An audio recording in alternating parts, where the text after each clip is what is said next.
ఈరోజు మనం జీవనం కలిగి ఉన్నామంటే కారణం కన్న తండ్రి చేతుల కష్టమే కాదు, కన్న తండ్రి కన్న తొలిచూలు కుమారుడు యేసును కూడా నీకోసం అర్పణ చేశాడు. ఎవరి మీద ఆయనకి ఎక్కువ ప్రేమ? యేసు మీద, మీ మీద? చెప్పండి. మీ మీదే. యేసు మీదే ఎక్కువ ప్రేమ ఉంటే యేసును మన కొరకు చంపేవాడు కాదు ఆయన. యేసును మనకంటే ఎక్కువగా ఆయన ప్రేమిస్తే యేసును ఆయన చంపుకోడు.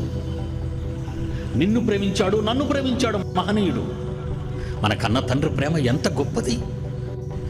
తన కన్న కొడుకునే మన కొరకు అర్పణ చేశాడే మనల్ని బ్రతికించడానికి. తన రెక్కల కష్టాన్ని అనుక్షణము నువ్వు చంపుకు తింటున్నావే నీ ఆకలిని తీర్చుకోవటానికి. ఆ కన్న తండ్రికి మీరు ఏం చేస్తున్నారు చెప్పండి.